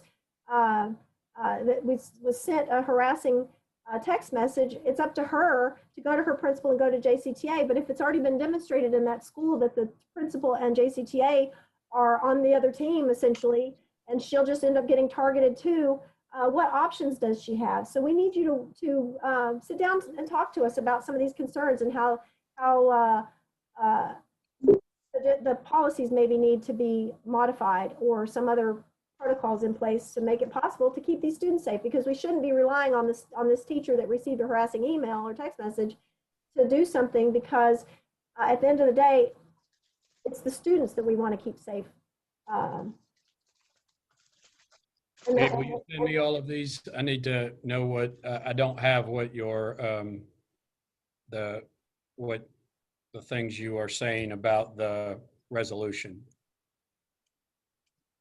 Okay, so the resolution, this would be under the People's Agenda, the Coalition for the People's Agenda, something along the lines of a community oversight committee, much like what we're calling for with the police. The district, we would like to see a community oversight committee of some sort around the district as well, because when investigations are taking place, we've uncovered some patterns of bias. We've uncovered the selection of witnesses. They pick and choose what witnesses to interview. And then we've even seen testimonies manipulated, where one of our teachers thought that she had given a testimony acknowledging that she had witnessed racist behaviors from another teacher. And then when she read her testimony in the report, it actually had been manipulated. So when she read it, she cried. She felt violated. She thought that she had given a testimony that was going to vindicate what she had witnessed and do the right thing for these students and for these educators. And instead, it had twisted the words to make it sound like the teacher had not done something that she had done. So we've seen these patterns that when I bring them to the investigative team, they tell us we're following procedures. So we've hit a wall. So this falls under the Coalition for the People's Agenda in the sense that it would be part of this working document where we would ask for some type of community oversight for these investigations, similar to what they're doing with police, which, by the way, that was also a Kentucky Alliance. The community oversight, Anita, are you still with us? The community oversight that took place in the first time when we had oversight of the police, that was a Kentucky Alliance originated program. So it's being revived right now too, but that came from the Alliance. Yeah, I'm gonna have to run, Gay. I'm about 25 minutes late here. I'm All sorry. right. This is our countdown. We've got a few things coming up. We've got your board meeting on the 29th. We've got a rally on the 30th. Our decision day is going to be October 11th. So you have until October 11th to give us a good reason to come out and support of the tax increase. And so hopefully that means we'll have some follow-up meetings between now and then, and we can share that good news with our coalition. Okay. 13th is when voting begins. So we're going to have a red light in the window of the second floor of the Carl Braden Center, and when we feel confident that when our steering committee feels confident that our demands are being met with good faith, then we'll turn that red light to green, and the community knows that that's what that message is about. So, okay, be on the right side of history when the dust settles. Yep. All right, guys. Thank you very much. I appreciate your time. All right, and if anybody wants to stick around afterwards, I know Dr. Pollio has to leave, but if anybody wants to stick around, I'm happy to answer any more questions. All right, I have a few questions. All righty. Could I get your email really quickly, just so I can talk to you about this later in a minute? So mine is moderator, MODERATOR. Okay. JCPS, dearjcps.com. You said at jcps.com? I'm sorry, at dear, DEAR. Oh, yeah. jcps.com. Okay. And also, I noticed that somebody was recording the meeting. Was that you? It is. Okay. If I email you later, could you be able to send that recording to me? Let me check with our committee and see if that's if we're ready to share it. I do think we are going to be sharing it as part of like our radio show and some other things. So when we're ready to do that, I will definitely send you a copy. Yes. All right. Thank you. You bet. Thank you for joining us.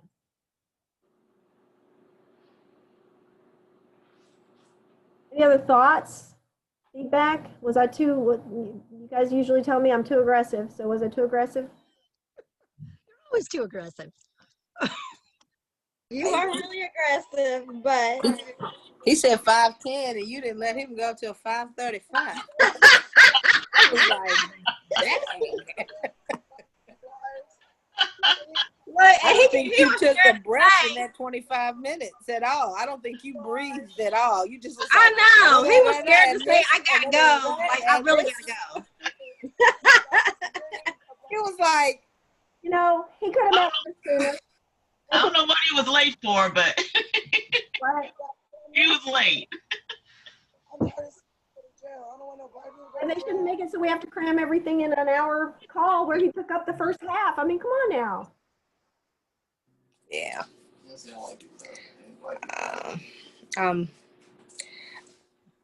I'm spent for today, y'all. I ain't gonna lie.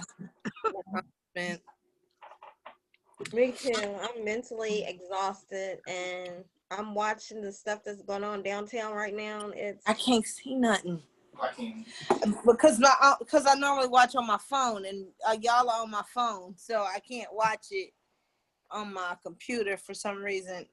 If you already sick, don't even do it. Don't do it. Don't even watch.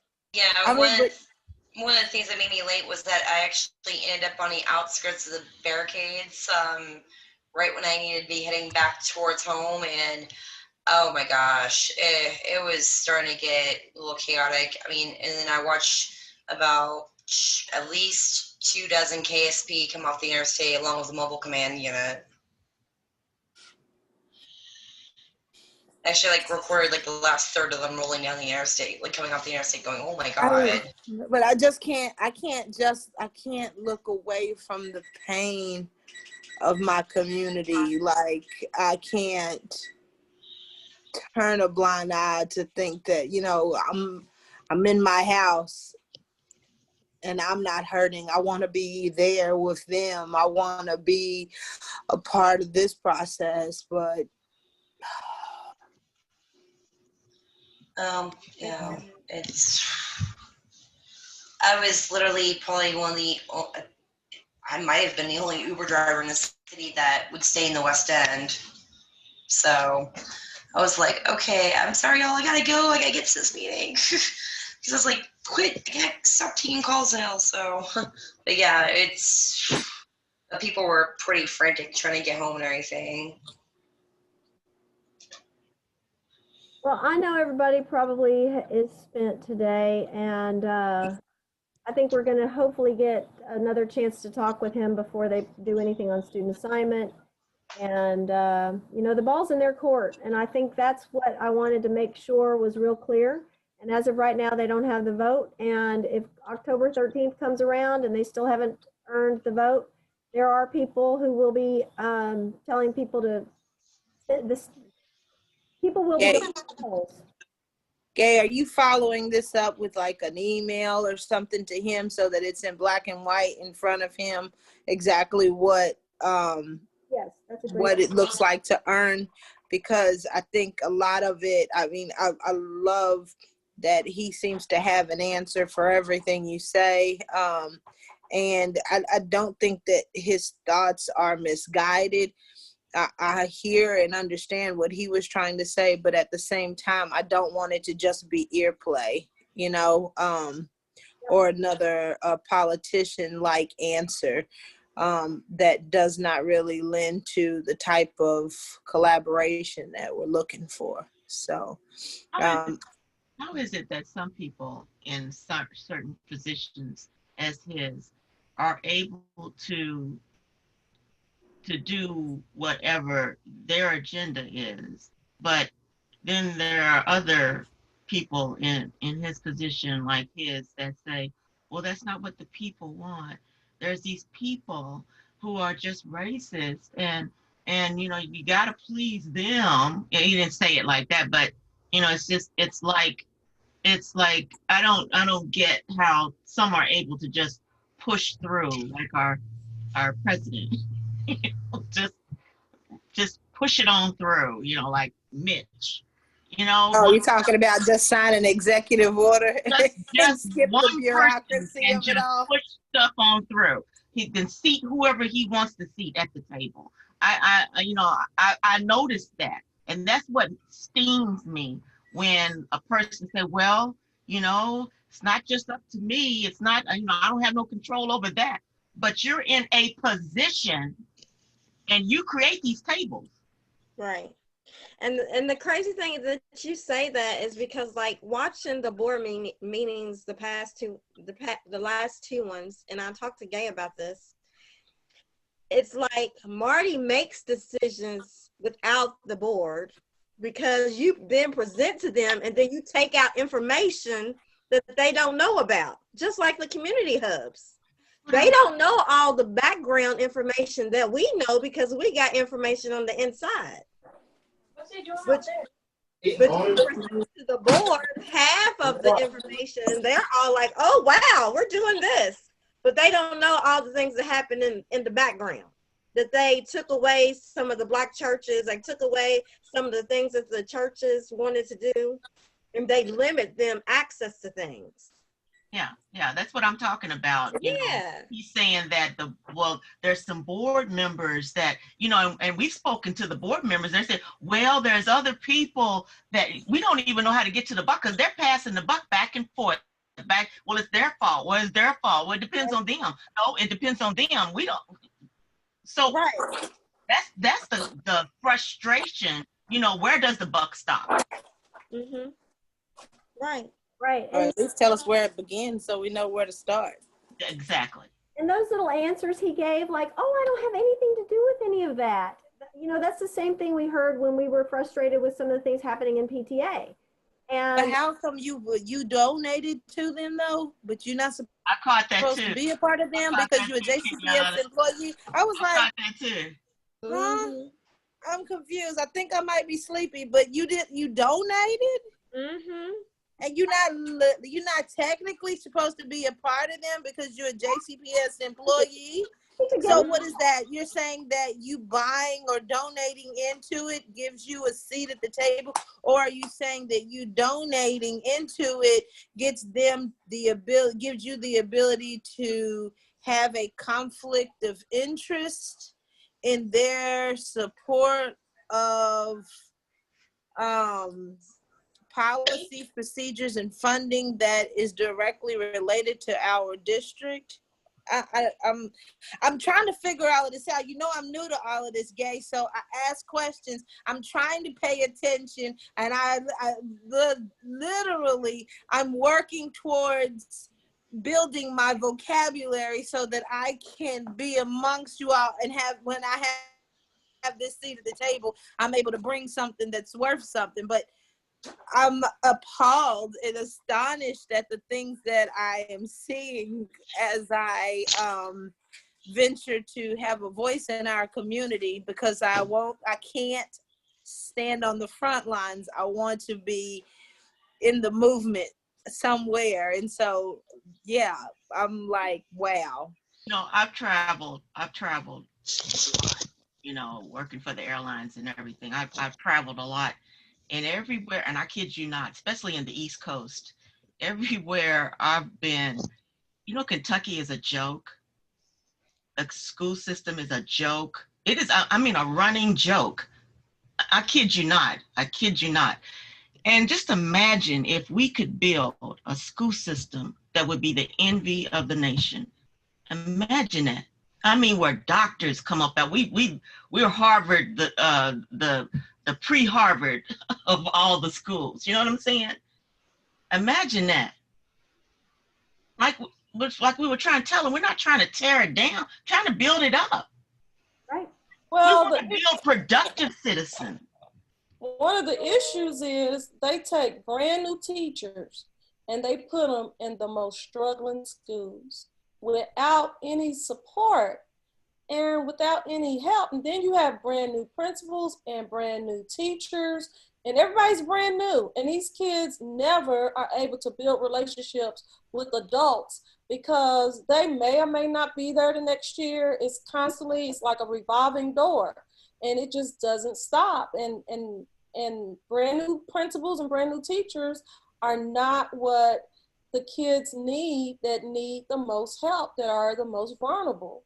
They need they need the A-team. That's what they need. And Kimberly makes a point that it's not just they have a lot of new teachers. Mm-hmm. And then the other half have been there 20 years and can help mentor. No, the old lady's been there 5. Mm. So, you know, it's not a saying of man, you know, they got too many new teachers. So half the staff is new, but the other staff is in a range. Nuh-uh. You know, the veterans have been there 5 years and have got a transfer going on. Am I lying, Kimberly? I know in this day and age, people are after money. All systems are after money. And they believe that, you know, I'm just gonna say, you know, if maybe they believe that if they build poor schools, they get more money. The poorer the schools, the more the money. But I've heard that when you have good schools, there's a lot more money at the top that they'll pour into good schools. That the government, the federal government, has waiting for good schools also. So they're not looking at the top at all. I guess because it's too much work to get there. No, when you have the good schools pull the parent support, those strong PTAs and SBDMs who are able to go in and vote in different programs and options for their schools. The good schools have a lot of support. You look at Great House and how much money they earn to donate. They give away $100,000 a year to Cosair through their fundraisers. And that's all coming out of the parents' pockets. Right. The kids are buying a dress down day or, you know, tickets to their fall festivals, and they're giving it back to the community at an elementary school. They're taking from 10-year-olds, 5-year-olds, but giving it back in. That it's not like, yeah. We're in the age of the baby boomers though, where a lot of us are retired. So we're able to become parents like that. But when you grew up not being parents like that, you have to, somebody's got to teach you how to do that. You know, it's just they didn't grow up that way. So right. The kids are out of the home, you're empty nester. We're the baby. This is a perfect time. There's a lot of us out there, empty nesters, baby boomers that can be. We would be soccer moms, but we would be. I don't know what is that racetrack they building over there on 30th and Muhammad Ali. We could be those kind of moms, whatever, sports moms. We can be fundraising moms. But nobody's taught us to do, we didn't come from that kind of teaching. Right. And if we keep everybody segregated, how are we ever going to share and learn from each other? It's just like having a lot of fresh new teachers and nobody to mentor them. You have a fresh new moms and parents, you know, that nobody's there to mentor them, to teach them how to fundraise, how to do these things. You know, but there's a lot just sitting there ripe for the picking. I mean, that's one of the first things that immediately struck me when I realized how messed up the map. I really had never realized before meeting like a lot of you how just completely screwed the districting plan is. And like, how does that encourage any parental involvement? How does that encourage any student involvement?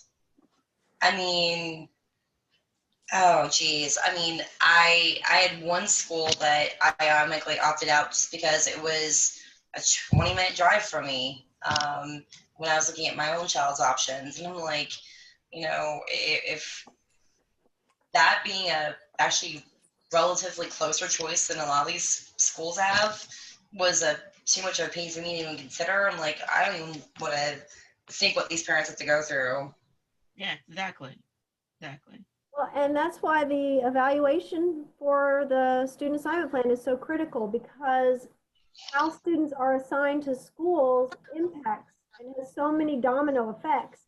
And I pulled this slide up again too, because the test scores is what people use to choose their schools. And so then it becomes self-fulfilling and perpetuating. So the schools that have high scores end up attracting the families that have the resources and the time and the transportation, and you know, it just becomes this compounding. It's really more than just about resources. It's really about, I mean, when you go into these schools, and I grew up in the West End, so I feel like I can say this. When you go into some of these schools in the West End, I would not send my own child to that school. It's a level of disrespect to Black teachers, Black parents, and Black students are at these schools. It's just, it's horrible, actually. And right now I'm at an East End school, and the principal is white, and he treats us with more respect than I ever got in the West End, to be honest. And so that's sad. Right. I think that speaks to what you were talking about earlier too.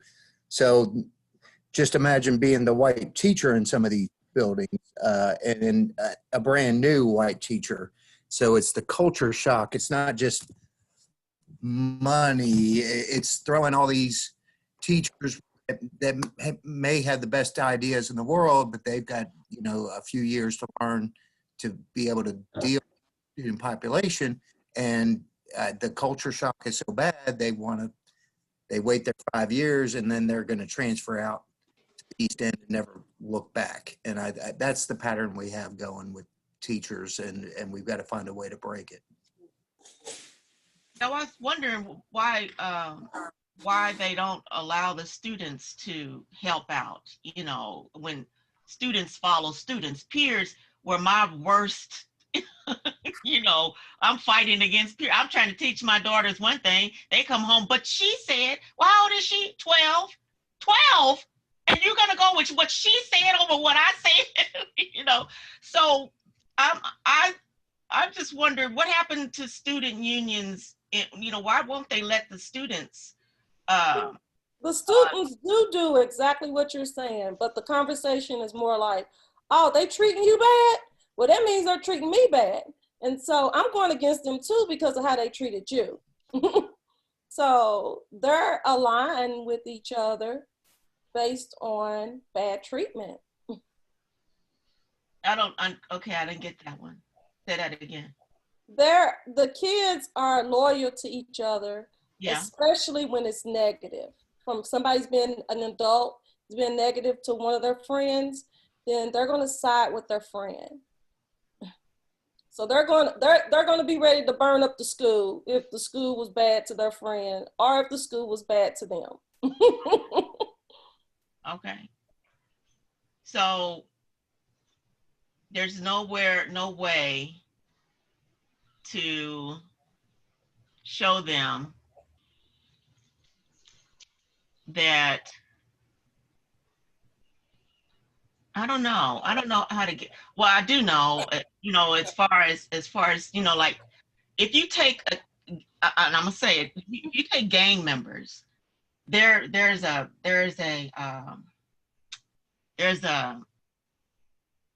attraction to gang members, you know, and the attraction is money. You know, they get this, it's not, you know, it's money, but they got, you know, the police looking over their shoulders, blah, blah, blah, blah, blah. And strength and fear from people. And brotherhood and family. Yeah, but it's mostly fear. You know, it's not real love. There's no love there at all. It's fear, brotherhood out of fear, not out of love. So if you flip the switch and build something, a brotherhood of love, a brotherhood out of love, a brotherhood that's, you know, like I've been reading these books where these multiple kids got together. Like one book is called The Pack. They made a pack that one became a doctor, all of them became doctors. You know, they just got together and they all became doctors because that was the pack, you know. So I guess what I'm trying to say is if we could figure ways to create these student unions and offer some kind of a pack, you know, to these kids where they're gonna go places, they're gonna be somebody, they're going to, and when one becomes it, the other's gonna become it too. Make a pack. I don't know. Y'all trying to? You see what I'm following? Anybody following me? I'm following you, and we do not have to reinvent that wheel. The movie Stand and Deliver is oversimplified. Okay, he didn't get those kids doing calculus in a year and all that crap. You know, that was for the movies. Mm-hmm. But in real life, he built an AP calculus class. That part is true. Right. In a school that had never had it, where all the kids were bad at math. And he did it the way you're saying. They were like the math gang. And he got money for them. You know how they have those sports jackets, right? I play football and they have those little jackets. Yeah. You know what I'm talking about? The little letters and everything. Yeah. Garfield High in California. He had Garfield High math jackets. so you could stride down the hall and everybody would know you were a math badass. That's what I'm talking about. Yes. You know? And so, other gee, kids look up to you. You know, like, why should Danita be the only one with a math jacket? Yvonne wants one too. What the heck? You know what it makes me think of, you guys? We during the JCTA call the other day, and they started showing us about extra monies that are available. Did you see that they are now funding a position for a Black Student Union sponsor at every school? I think middle school and high school. And so we could like collectively make sure that there is a Black Student Union in place with the agenda that they are building their student body to help push them forward. I mean, that could be a very real thing and I mean, there is a nice little incentive of about $2,400 a year to have a sponsor in there that is doing what we want. We could recruit the right sponsor. I texted my principal and asked her about her thoughts on a BSU at our school, and she said she thought it was important. And so I reached out to a friend of mine whose son is the president of his Black Student Union at Atherton. I don't know if you all remember. Latasha may remember if she's still on the call. Some of the things that they were, I think she's gone from the call now. They were having some issues over there at Atherton, and I was really proud. A former student of mine was in the midst of them having a conversation with administration about some demands that they had for their administration to attend to the needs of their Black students at their school. So they're Black and brown students at their school, I'll say that. So I think that might be the direction that we need to go if we can find somebody, if we can develop that curriculum that asks, what are we wanting the Black Student Union to accomplish? And then putting somebody in place at each school that is slated to carry on that task of coordinating and putting our kids in the right mind frame to develop that type of camaraderie amongst themselves. Cool. I mean, I think we might be onto something with that. That's cool. That sounds cool. Yeah, I like that. I like that. There's a couple things already going that might be intersectional. One is a men equality that Kumar Rashad is putting together. We're also talking about connecting ASALA to that program, that Association for Study of African American Life and History has some already in place around mentoring, but also has some direction on. At my school, the Men Equalities program has some gatekeepers, though. They are very careful at who they put in that program, and they only target certain students, even though we are predominantly African American school body. They are very careful what students they allow to join the Men Equality program. So I think that when I'm talking about a Black Student Union, the students choose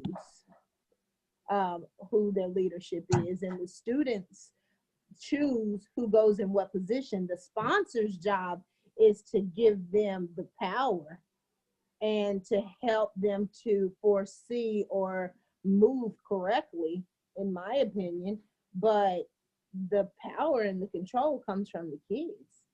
Oh yeah, I don't disagree. I'm just saying there's things going that and I'm glad to hear that feedback. You're at Newburgh? I am. Okay. Yeah. I think all kids should, especially in middle school, should learn the fundamentals of carrying out a board meeting, because the board meeting will follow you through. They won't be afraid to be on metro councils.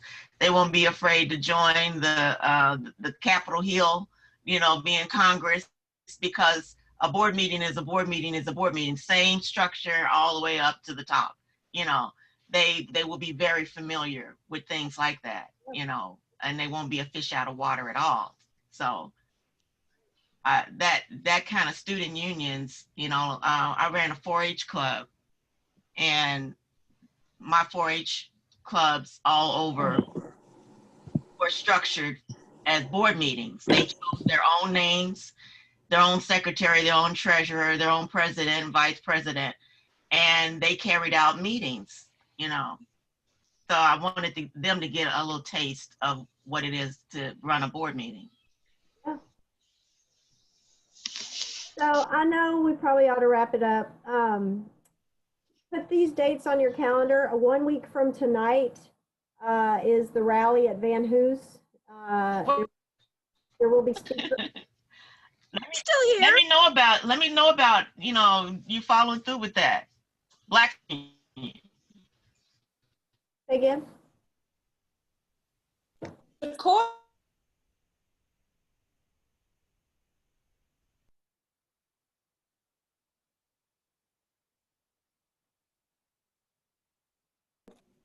She's muted and off camera, so I don't know if she's still paying us any attention.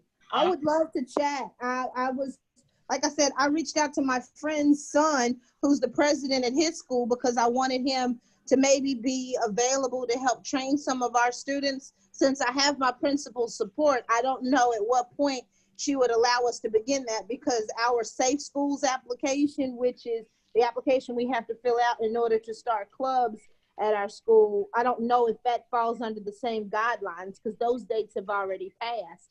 Mm-hmm. But if it's still an option to start a Black Student Union this year, I would need some experienced folks to help kind of get the framework set up.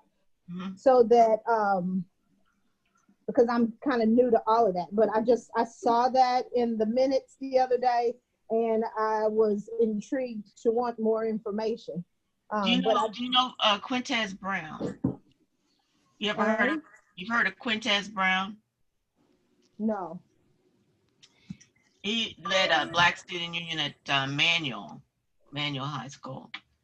My son was a part of his BSU at Mayo when he was there. And so I guess great. At this point, I just need... You're set. You're good to go. I have several contacts. I just need to, I only went as far as to ask what my principal's support was. And then when you had your comments, then I was like, well, wait a minute. Maybe there's a solution to the concern beyond just, you know, I'll be back in touch with you. I gotta please do. My finger in a little bit more. Okay, great. Okay. All right. So, sorry, I kind of got dropped and I'm back. Put September 30th on your calendar for next week from today. We're gonna have some speakers at their event. And then October 11th is the deadline for them to let us know, and we'll share the good news or the bad news, I guess, the news, as to whether or not it's going to be a red light or a green light on that day. And I had one other slide that I had skipped while he was on the call that I just wanted to cover with you guys because I think it's really important stuff. And that is this slide right here. If not now, when? And if not Dr. Pollio, who? Our West End families deserve more than just choice and a positive impact. Those were some words that Chris Kolb had used to describe this tax increase when he admonished us for having any concerns on the tax increase. He said, it is very difficult for me to imagine how investing over $50 million in West Louisville and giving families in West Louisville more choice will have anything but a positive impact on students and families that live in West Louisville. We don't discount that at all. It's just not enough. And it's insulting that, especially now that the climate has changed and the will is there, now more than ever.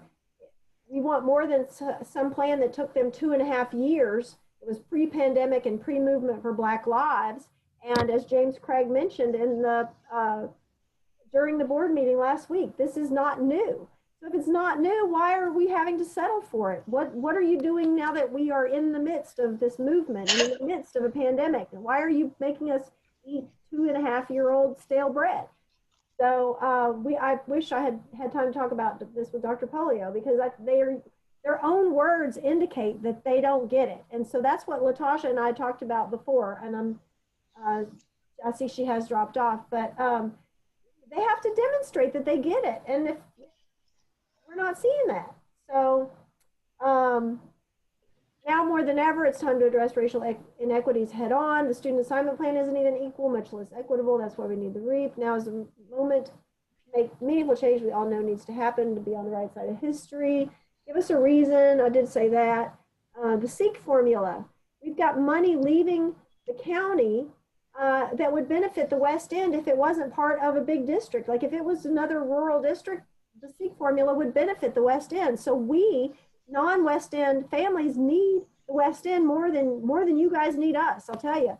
And so we're not being fair, honest negotiators in this proposal. And that's one of the things that concerns me, is they're asking the West End to give up stuff without getting an equal trade in return. Let's be intentional. Let's be anti-racist. Give West End local control. We did talk about site-based decision-making. JCPS needs the votes, and how it might look if it fails at the ballot box but still wins in court. And that bad PR will just cement people's opinions. Thank you, Danita. I know we're about done. Any negative opinions that people have, something like that, that bad PR would just cement it. When we have a chance to be on the right side of this and get the story out and make everybody feel great about this. So we just have to tell the truth and earn the votes and bring racial justice to JCPS. That's all I have.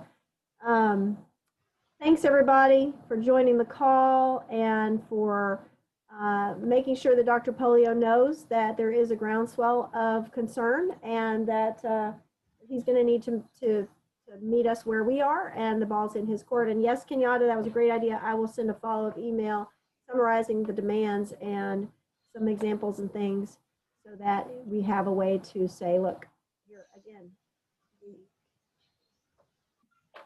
you had your chance, if that's what it comes down to. And Greg, don't forget the leadership meeting. It's all Zoom all the time.